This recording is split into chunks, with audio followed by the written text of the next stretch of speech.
Hello, everyone.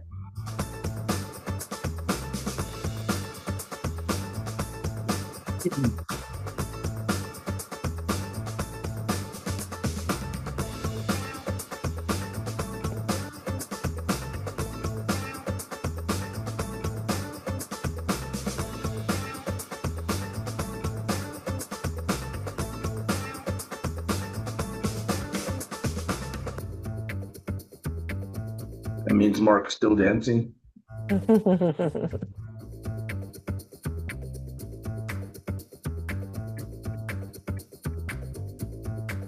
Welcome, welcome.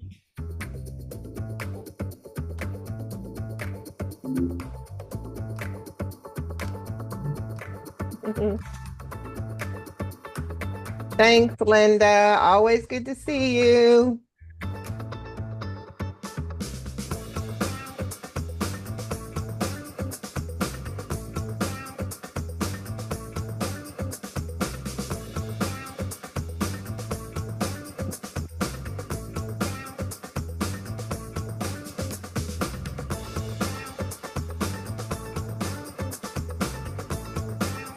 We'll give about another minute or so and then we'll get started.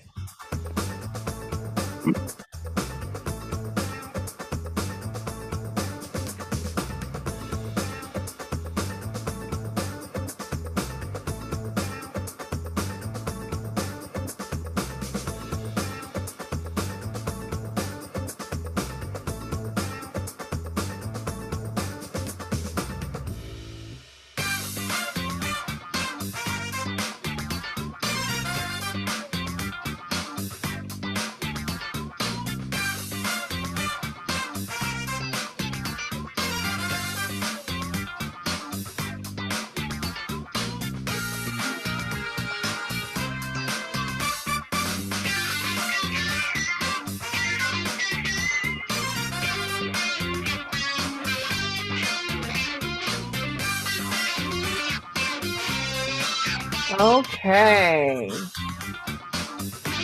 Thanks for the music, Kendra. Hello, hello, everyone. Good afternoon. How is everyone today? I am really glad you are here, and I thank you for joining us today. And I'm glad you're here today as part of the Weatherization Workforce Excellence Series, building, supporting, and sustaining a high impact weatherization workforce. So let's jump to our agenda. Next slide. Excuse me, our disclaimer. I apologize. Before we go any further, I just need to acknowledge that this presentation was being developed by the National Community Action Partnership in partnership with the Department of Energy, and any opinions, findings, conclusions, or recommendations shared today are those of the presenters and do not necessarily reflect the views of the Department of Energy. All right, next slide. Okay, so before we jump in, I'm going to briefly walk us through what you can expect from us today. We'll start with a quick welcome and we'll ground in the weatherization mission, and then we'll move into meeting our presenters. From there, we'll explore leadership and what it takes to build strong teams, focusing on clarity, cross-training, and character. We'll also walk through accountability, performance, morale, and then we'll bring it all together by looking at how we move from working in silos to truly operating as a system. Next slide, please. All right, our weatherization mission. So now we want to ground ourselves in why this work matters. The mission of weatherization is to reduce energy costs for low-income households by making homes more energy efficient, while also ensuring the health and safety of the residents. And what's important here is that it's done through a whole house approach. And so we're not just addressing one issue, we're looking at the home as a complete system. And that delivers a real lasting impact for the families we serve. And just like the homes we work on function as systems, so do our team.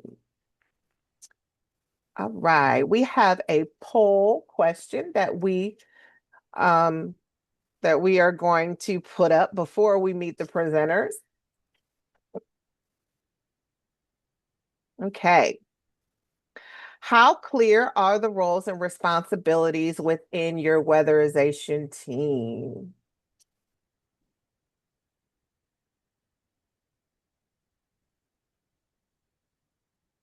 All right. Thank you guys for answering. We appreciate that. Hello, hello, Miss Julie.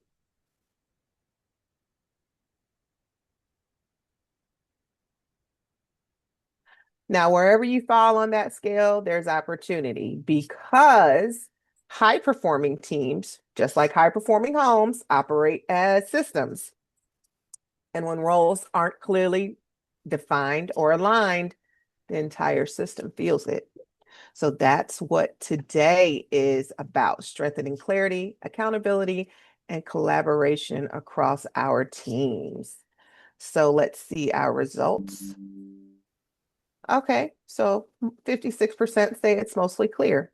Okay, well, hopefully by the end of this webinar, we will get to where it'll be very clear. Okay, so now I'm excited to introduce our presenters. First, we have Mark Jackson, who is the Vice President of Energy Solutions at Community Housing Partners. Mark brings extensive experience leading high-performing weatherization programs with a strong focus on building teams grounded in accountability and purpose. And we're also joined by Armando Valenzuela, who is the Energy and Weatherization Program Director at Merced County Community Action Agency in California. Armando brings a wealth of operational experience and a real-world perspective on aligning teams, defining roles, and driving program performance. So together, both of these presenters bring strategic and practical insight, and that helps us think differently about how our teams function and how we can strengthen them moving forward. So with that, I'm going to turn it over to Mark Jackson to take us into our presentation. Good afternoon or good morning for a lot of folks out there. Definitely good tunes this morning. Keisha was dancing along too. We were dancing even before we started today. So thanks everyone for being here. It's a pleasure to talk to you guys a little bit. And, you know, I'm not going to necessarily focus on really weatherization per se, though all of this pertains to weatherization. This is really about how do you hire and develop a high functioning team that's very mission driven and focused. And how do you run it like a business? Because I can't tell you how many times 17 years ago when I got hired, my cousin said, well, I don't understand this not-for-profit thing. How do you actually operate as a business? And I try to always clarify, like our whole team does, we are a not-for-profit, we are mission focused. So that's kind of philosophy for me. So I just get into some of these things on a slide. I'm not going to read them verbatim, but big thing for me is always establishing a culture of high expectation. Like literally day one, I came in 17 years ago. I had a background in so many other things that had nothing to do with weatherization. As I was an ARA hire for a lot of folks, I'd say raise your hands, but I can't see them, but you can raise your hands if you want to. Big thing is hire tough. When you're looking for people, it's hungry, humble, and smart. Do they eat all three of those qualities, right? So, that's what we started. We started with one person on the team, and I was in charge of the training center, and we grew to about 56 people in a year just to deliver training. And then I moved into the rest of weatherization. Big thing is, I see a lot of folks in whether it's in weatherization, whether it's, in any business, they're just kind of status quo. If that's you and you want to grow yourself, get out of the status quo, get out of the tar. Don't let red tape bog you down. You got to cut through. If anyone's heard of the big rocks, small rocks, pebbles, sand, do the big rocks exercise. Figure out what your big rocks are, because you've got to be able to set those really high expectations for your team. So I talk about hiring tough. You really also, once you hire tough and you get the right people on the team, you got to give them room to grow. You got to give them autonomy. And honestly, once you kind of set the guardrails and you set your expectations of what is blue sky for what our mission is, let them go. We want people to make mistakes. I always challenge my new employees to make mistakes. I want them to seek discomfort in the things that they're doing, because it means they're learning something new. And maybe it's something they're going to grow themselves and figure out, I didn't realize I could actually do this. And it makes sense. It just gives them that ownership and makes them feel accomplished and successful. Next slide, please. All right. So this leadership philosophy, is around the WAP. I talk about accountability. Everyone here should know, if you've not heard it before and you've not read it, you've not picked up a leadership. I love John Maxwell. I don't read a ton of John Maxwell every day. I had a bunch on my shelf for years. Every leadership program pretty much says the same stuff, right?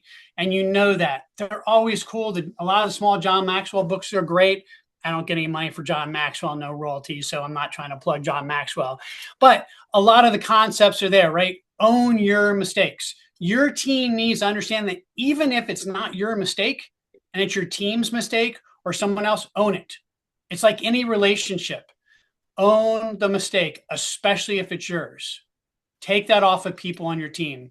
Never, ever deflect. I think we all know this. It's extremely important. As a leader of an organization, everyone is looking at everything you do every day. Now, I also, we have to be humble as leaders too. And we need people to see us obviously as people, right? And I think it's really important for us to tell people when we make mistakes, even if it's not something that's come up.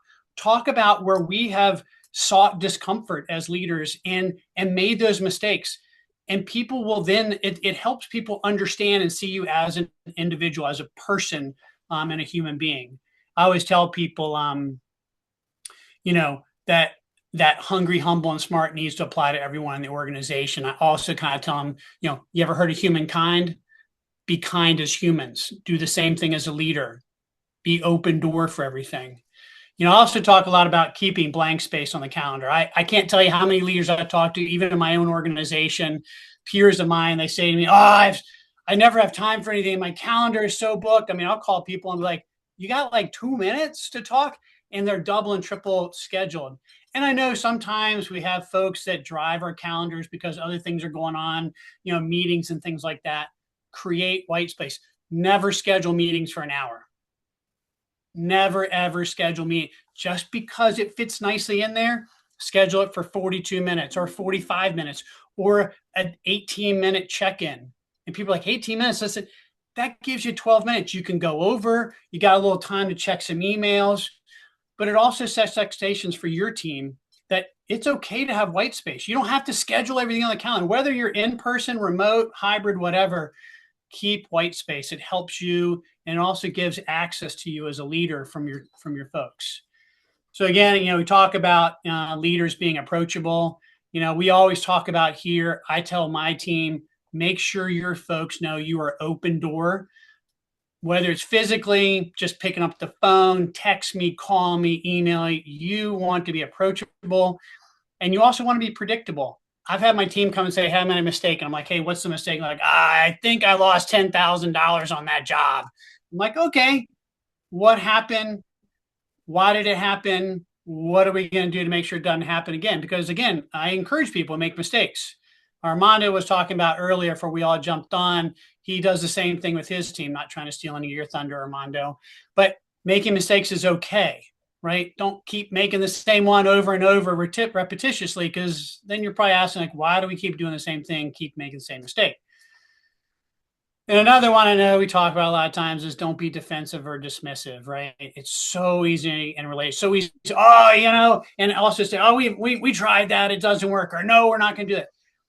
I came here from a previous life of just say yes mentality. It's what I learned a long time ago. Always be thinking about just say yes. How do I say yes to the person in front of me?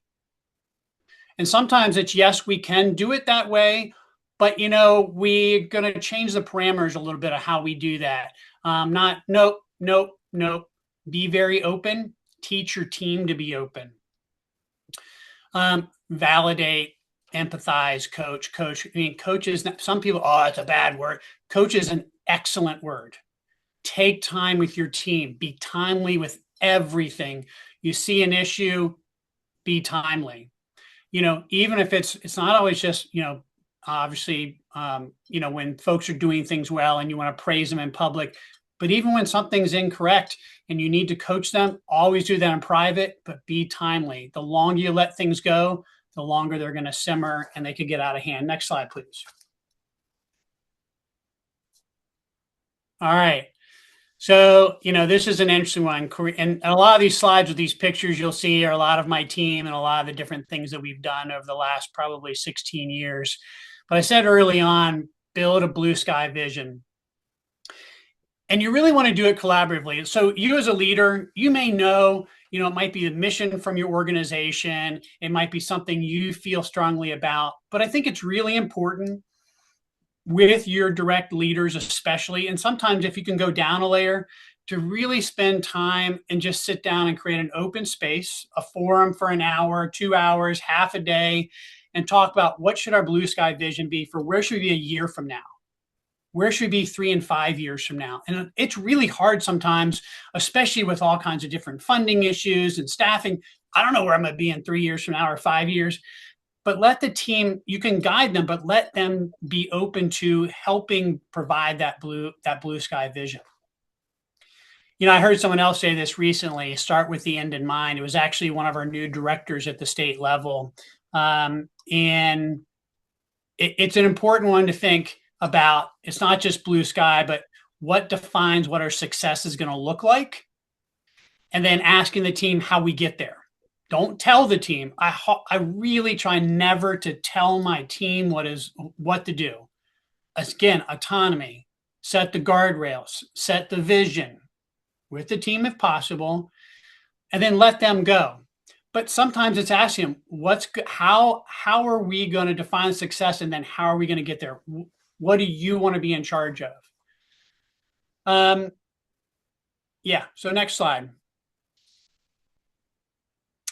I learned this one a long time ago too. I think anyone who's on this webinar has probably heard this before. It is really easy to drive compliance. I mean, compliance is everywhere in the world. We have to pay taxes. We comply that, right? That was just the other day, right? HR, health and safety, OSHA. There's a lot of compliance that surrounds us every day, but that's not what drives 99 point whatever percent I think of employees. It's really trying to tap into the commitment, right? And I say, staff want to do the work. Staff, your team shouldn't even feel like the majority of the time they're really coming to this job. I got to do this work. And of course, there's always going to be mundane tasks every day. We all know this. As leaders, we have a very different set of optics when it comes to obviously the way our business works or anything. But it's really trying to help tap into the feelings of our employees. Why are you here? Is it just for a paycheck, or is it, I think most folks see in weatherization, once folks get in, boy, I tell you what, they get it in their blood. And that commitment to the families we serve is crucial. It's absolutely crucial. And it's why, honestly, before we started hiring about 5 years ago, our average tenure was about 18 and a half years. And we had about 40 some folks on staff. I've got people that have been here 30, 40 plus years, but they're also folks that aren't just standing around going, okay, when's my paycheck coming? They're out there, they're innovating, they're building a better mousetrap every day. And these are installers, crew leaders, energy auditors. Every day they're doing that. And I really implore you, try to tap into people's feelings on why they want to do what they do, not just they have that compliance piece. They have to do it because you said so, right? We can go ahead and flip next slide, please. Yeah, cross training. This is actually pretty cool. And so, one of the things so I'm just going to tell you because Chase is going to have to chuckle and anyone else who knows me, but I came from 22 years at Pizza Hut. So a lot of my experience and leadership, another community service, but Pizza Hut was kind of where, that paid my bills and everything. And cross training is crucial, right? Whether it's servers knowing how to cook, cooks knowing how to serve, drivers, things like that. So I brought that here, and I think it's always really easy for, depending on whatever the organization is, folks to go, well, they're the field people, well, they're the office people, well, they're the finance, or they're the HR people. It doesn't matter where you're at in the organization, whether you're within my weatherization organization or you're part of our support team of our parent entity. I encourage everyone at the administrative level to actually take the retrofit installer technician 1 week class. Everyone. Because it allows people in the administrative world to actually see and understand all the materials we use, the measures we install. So when they're talking to a client on the phone, they're like, I don't understand this air sealing thing. What does that really mean? Why are they in my attic right now? Why do I smell this funny smell? Why is there dust flying around outside? Those kinds of questions. But what was really cool is about 7-8 years ago, our VP of finance called me and he said, hey, Mark, we'd love to have the finance team, it was about 10 or 12 people, come and do a tour of the training center to understand weatherization. And I said, nope. Now, this is one of the few times in my life I've said no to someone. I had an open mind because I said no. And he just stopped for a moment because everyone knows I'm a yes person. He said, okay. And I said, but what I will do is we'll do this. We'll schedule a whole day. You bring the team. We're going to go do some site visits. We're going to get you in Tyvek suits. We're going to teach you how to air seal ducts. We're going to teach you actually how to blow insulation. We're going to have you doing some of the measures, crawling in the crawl spaces, underneath the bellies of mobile homes, going up in the attics. Then we'll come back to the training center. And then we'll do a tour. We'll do some lunch and we'll talk about the experience. 7-8 years later, they still talk about that constantly. For them, it gave a much better appreciation and understanding of the finance folks who were just sitting in a cubby in a cubicle somewhere, just doing work, what we do, why we do it. And even the VP of finance said, I think it's actually helped with some of my folks staying here because they see how important our mission is of what we do. So I always encourage my administrative staff, not only take the course, take a day and go out in the field with an auditor, take a day and go out, or even half a day, a couple hours, go out and do some work. It really helps, and it also helps field staff feel closer to that team also, where it's not siloed, because we have to be this huge collaborative effort. So that kind of next section there talks about executive staff at job sites. It's the same idea. Our CEO said, hey, I'd like to go out to a job site. It was in the middle of August and in Virginia. It's pretty humid here. And the auditor missed that there was lead on the outside of the siding. They were going to do a sidewall blow. For those who know it, they had to peel up some wood siding and do a sidewall blow. But they said, hey, we've got to do lead containment. Everyone get your Tyvek on, get your mask on. Remember this? And it was about 92 degrees and pretty high humidity. Put all the plastic down. So our CEO got done. He said, I think I've lost 5 pounds inside my Tyvek suit.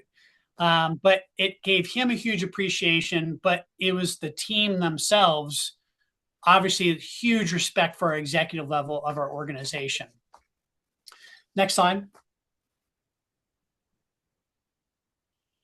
So I talked about this earlier, right? Hungry, humble, and smart, right? So I had to go from 1 person to 56 trainers, building science. It takes about a year to get someone trained.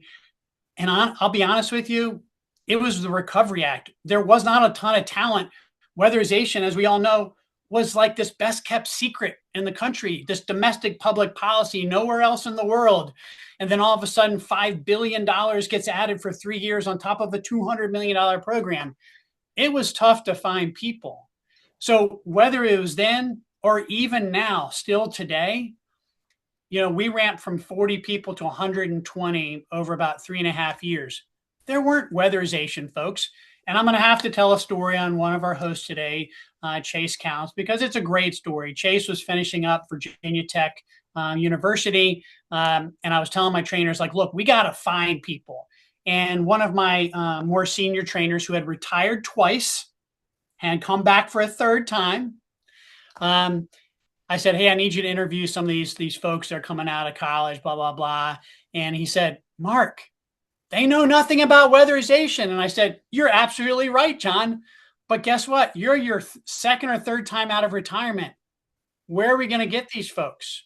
We need someone that's going to mentor this next generation of weatherization workers, trainers, whatever that looks like. But I need you to hire tough. I said, hungry, humble, smart. So about 6 months after Chase and one of our other trainers started with us out of school, John came to me and said, oh my gosh, Mark, these folks are sponges. They're passionate. They're driven. They're learning stuff like crazy, and they're doing a great job. It is always easy when we interview people to look for people that have similar backgrounds. They're like us. They might look like us. Don't do that. Hire people that are not you.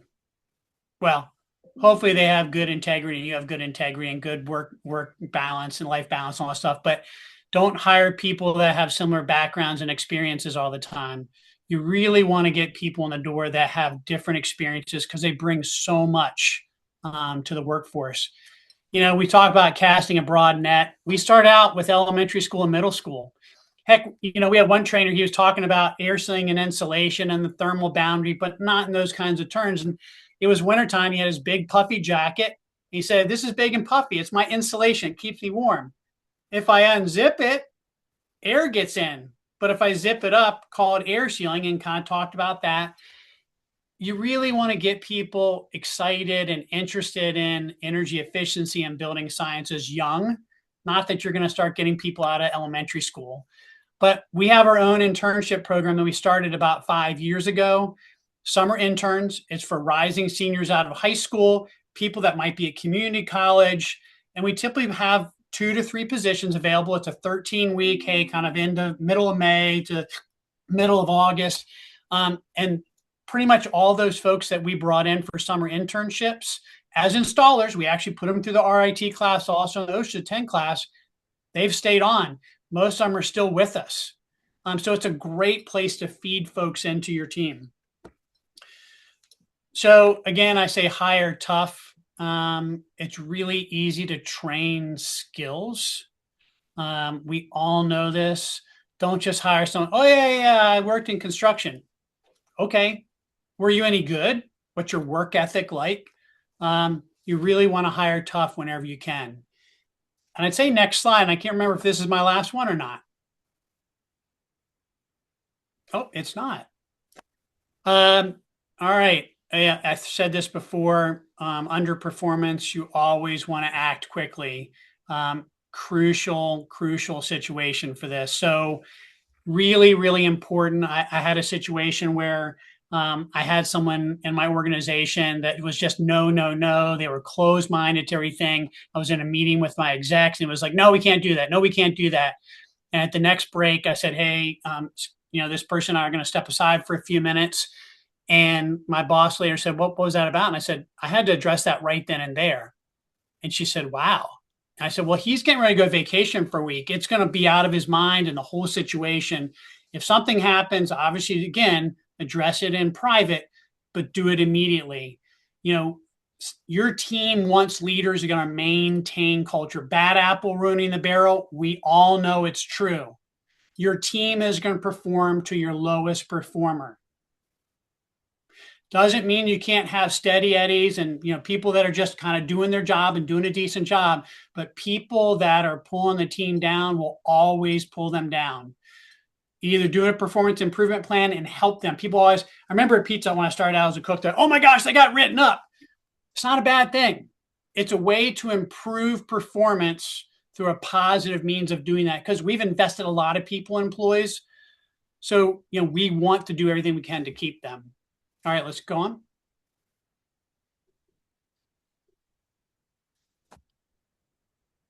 on.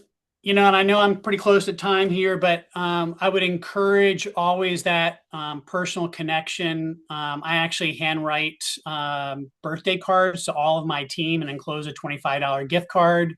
So if that means you have to write out 10 a year, 50 a year, whatever that is, it's those personal touches that are really, really important. Your team needs to feel valued every single day, and they're not just a cog in the machine.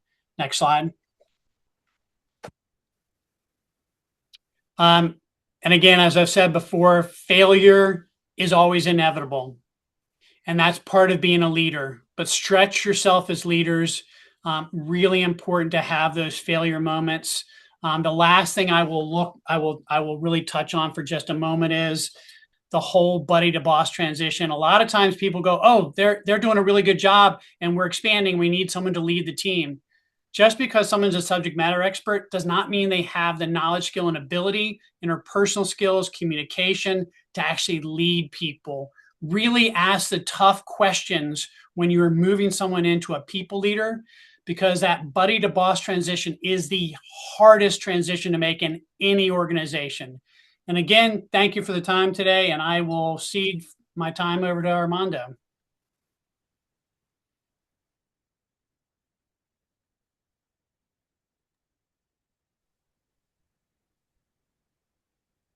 Next Go slide. ahead. Hello, everybody. I appreciate your guys' time today and welcome. Today, we're going to be looking at the human system behind the technical work that we do out in the field every day. Just like we audit our homes for efficiency, we like to audit our team to make sure we're trying to be the most efficient and deliver the best product to the people in our community.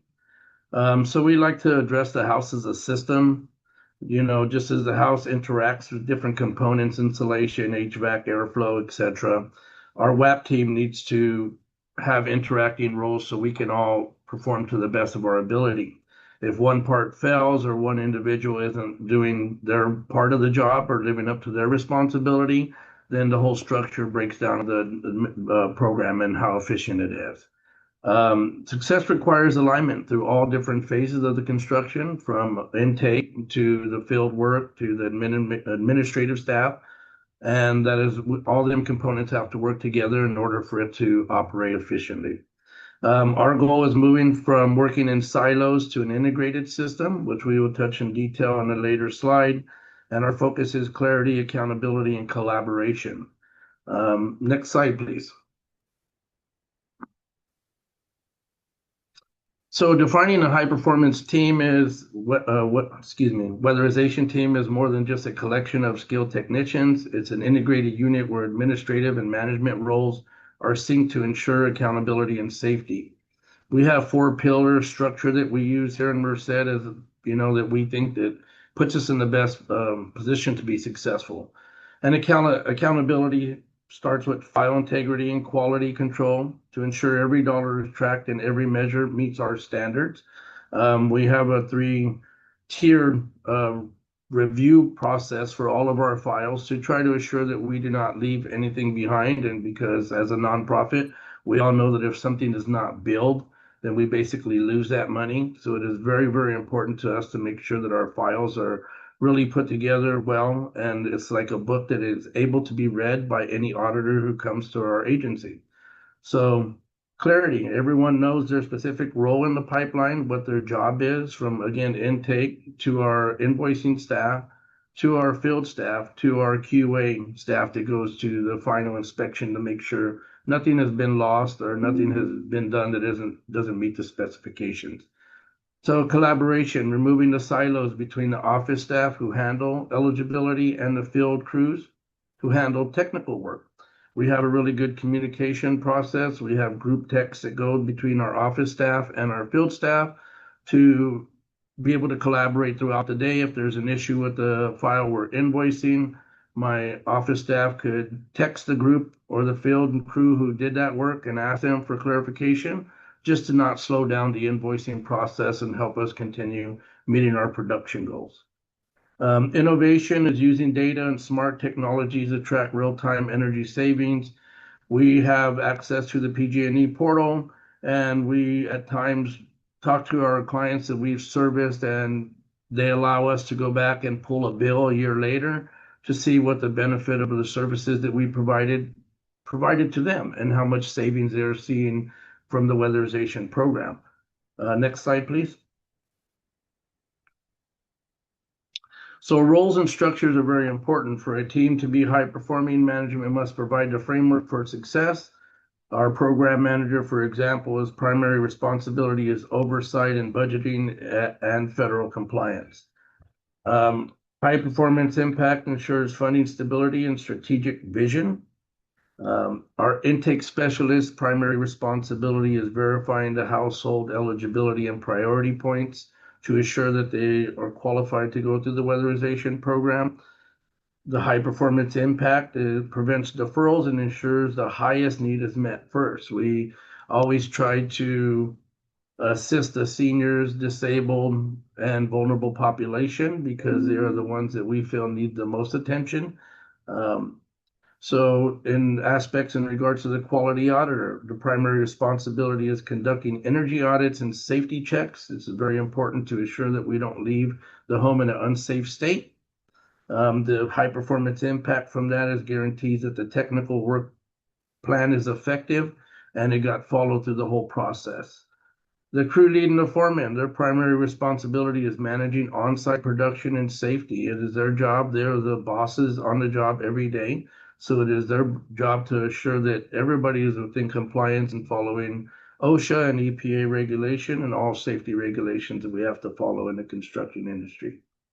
The high performance impact resulted from that is translates the management's plan into tangible energy savings.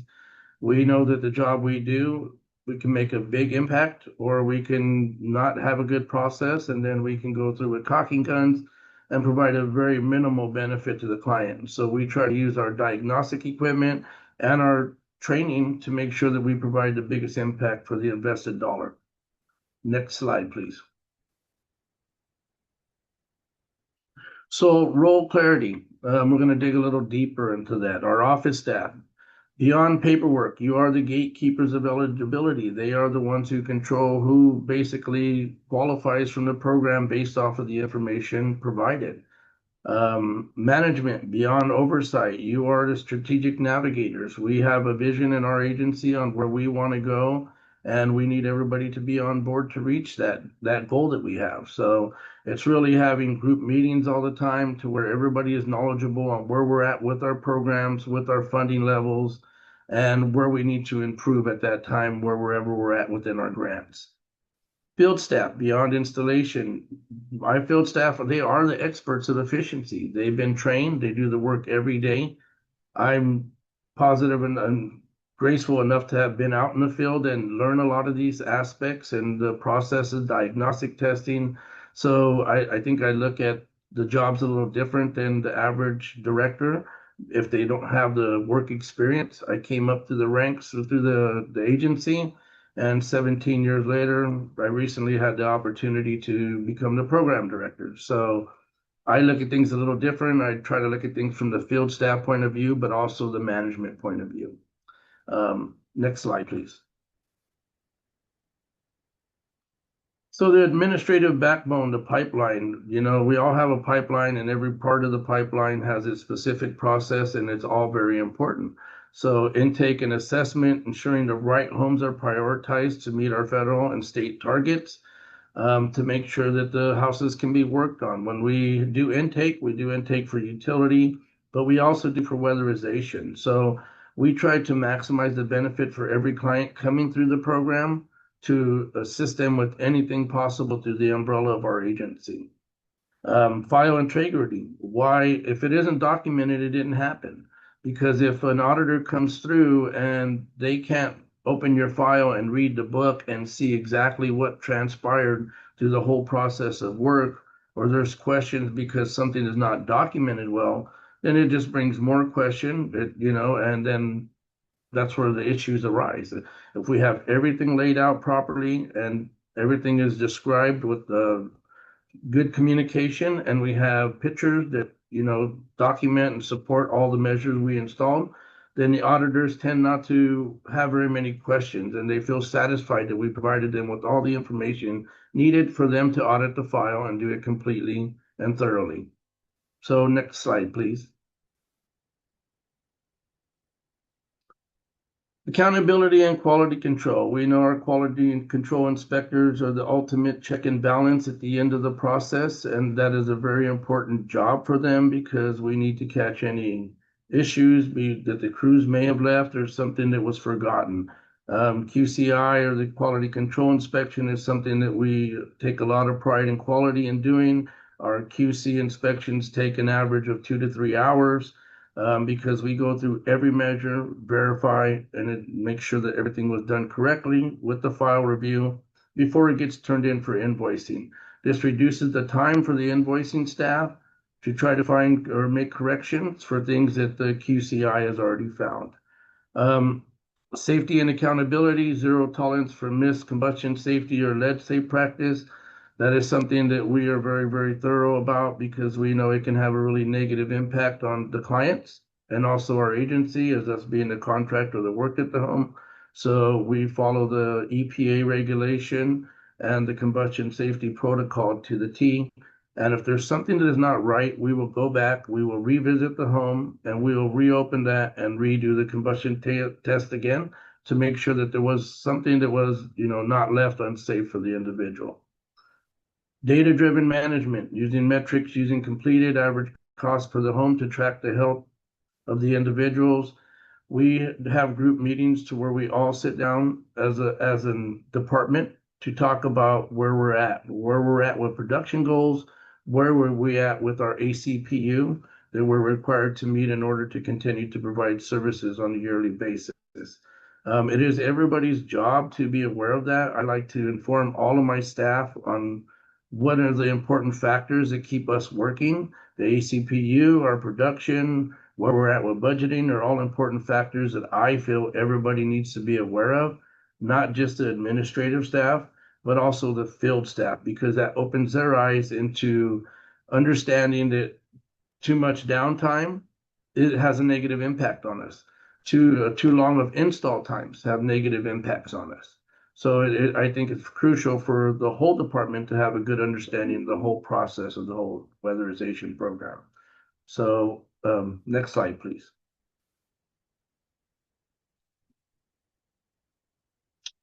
So collaboration across roles, breaking down the silos.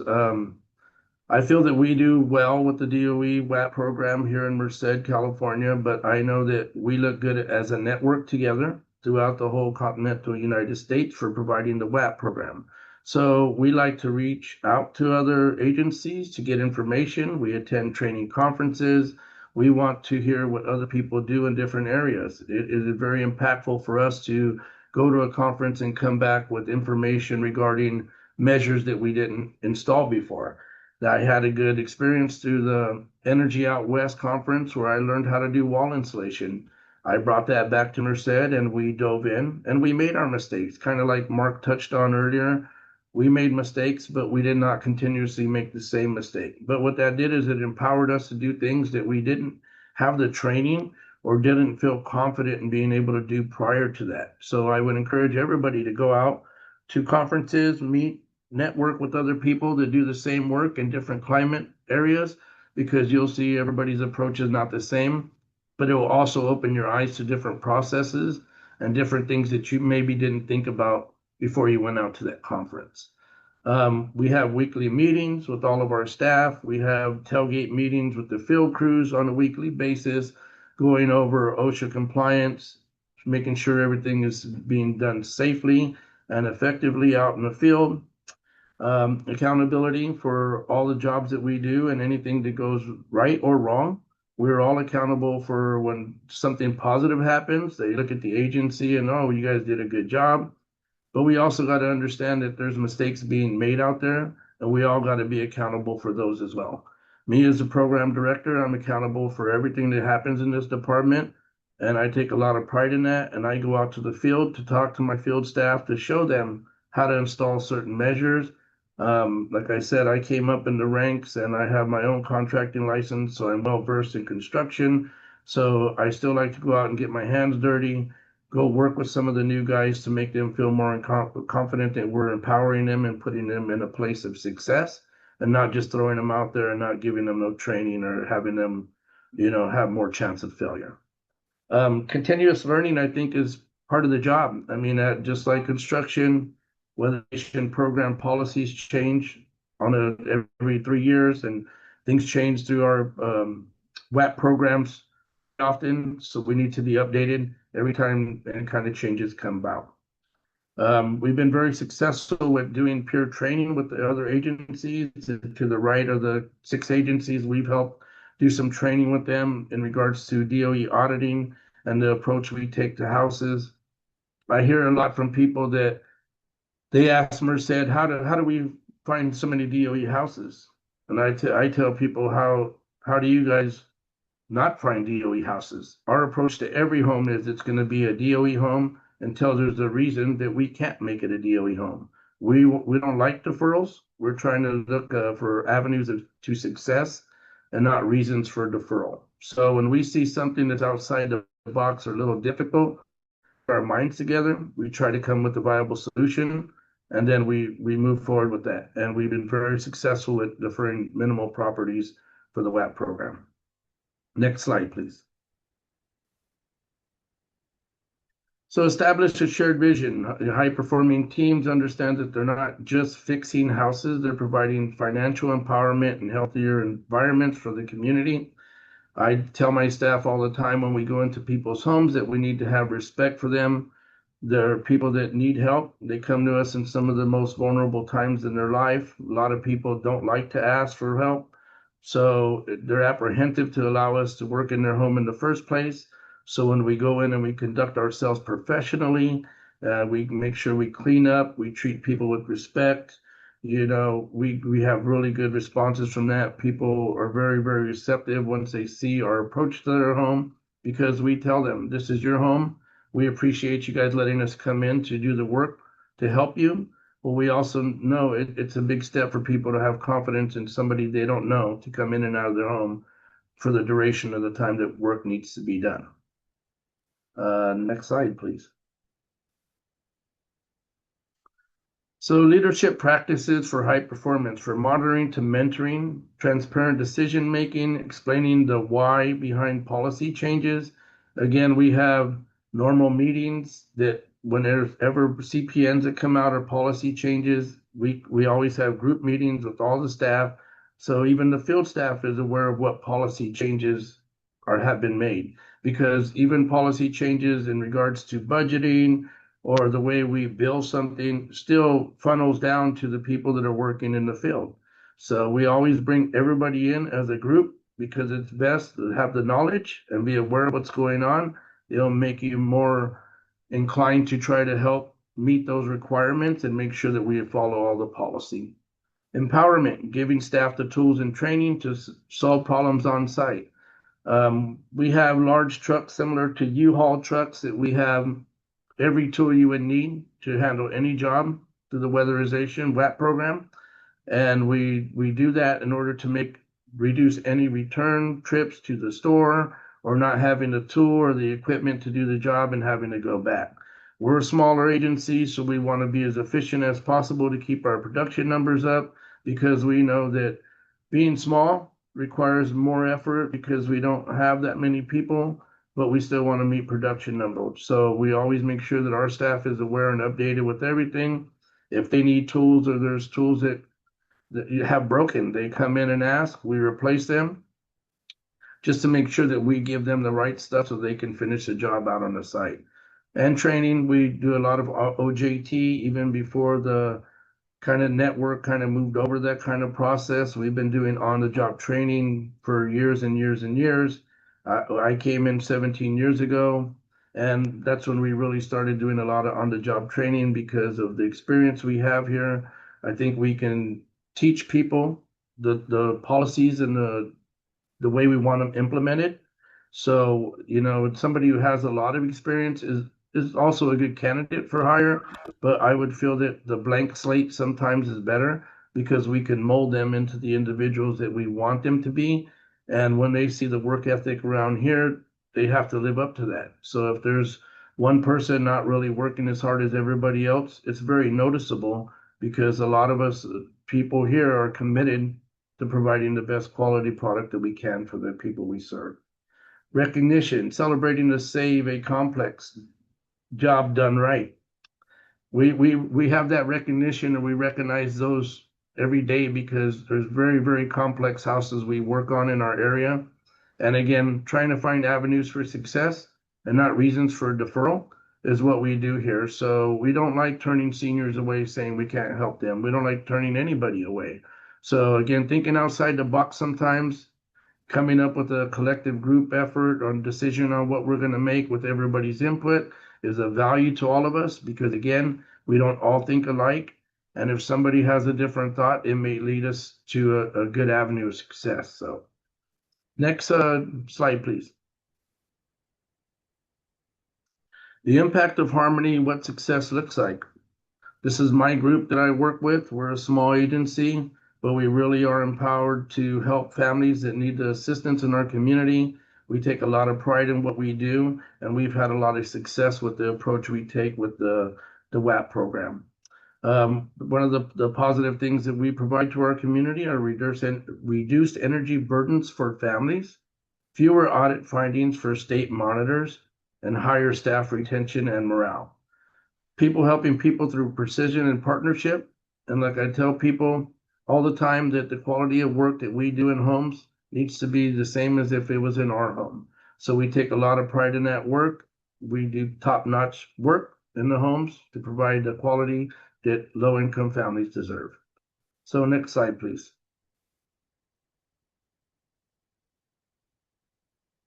So this is our time for discussion and next step. Where is your biggest leak in your team system today? And the plan of action is identify one change you can implement next week to improve clarity and allow your system to flow properly. We get together on a weekly basis when we do our meetings and we all talk about what can we do to improve our services for the community we serve, or what can we do to provide a larger array of measures, right? So we look at other programs that are out there under other funding sources, but we definitely want to be one of the top WAP providers in California, and we take pride in what we do, and we're trying to reach that goal.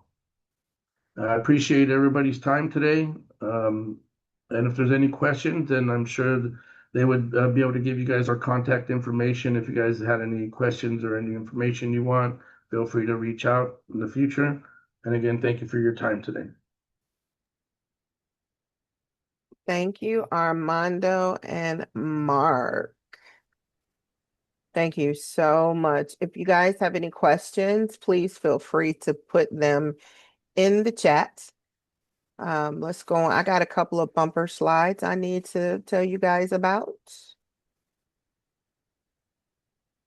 Thank you, Julie. We appreciate you for saying that. Okay.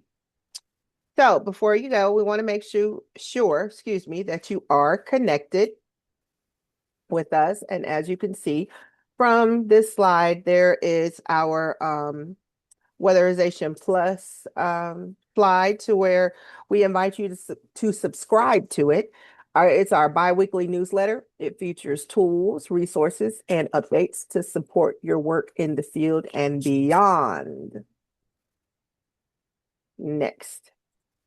Okay.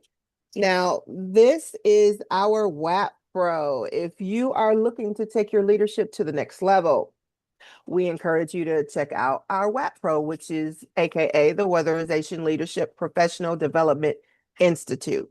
This program is designed to help emerging leaders build the skills, confidence, and connections needed to lead impactful weatherization programs.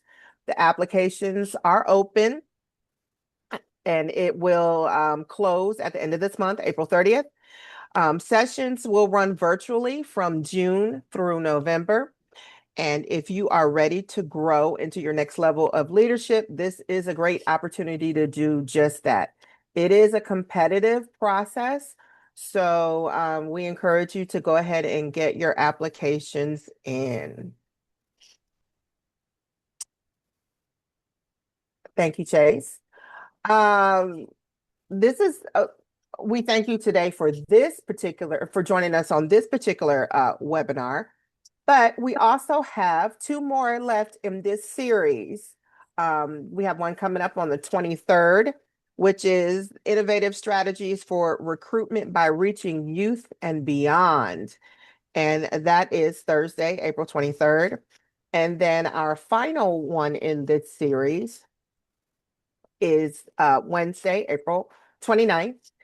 Both of these will start at 2 o'clock. The one on the 29th is Sustaining the Workforce with Leadership Growth and Continuity Strategies.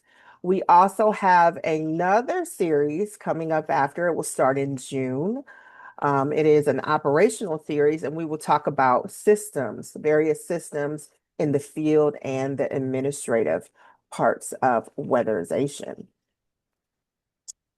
I think I have one more slide. All right. So there is all of our contact information. You can reach our Director of Energy Partnerships, Mia Harnos. There's her email address. You have my email address.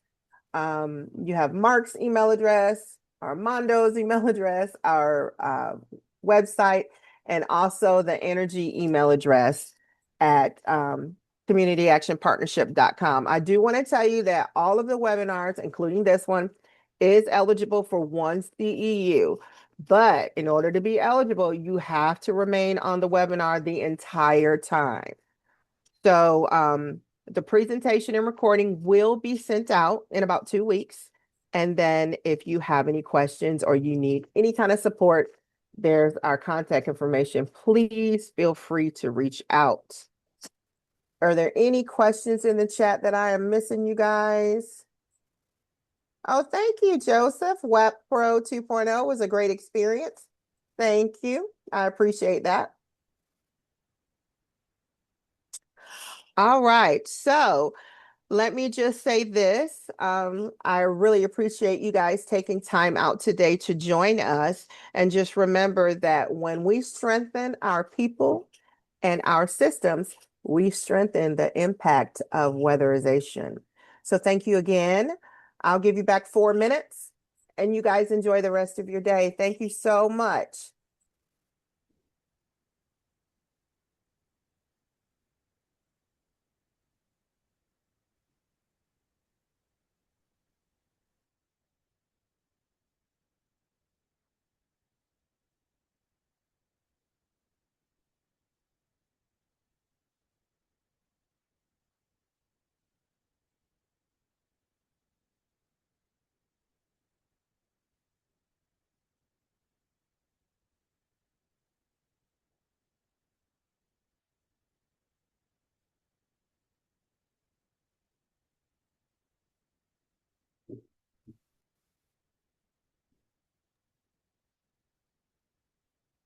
Just a few minutes, guys.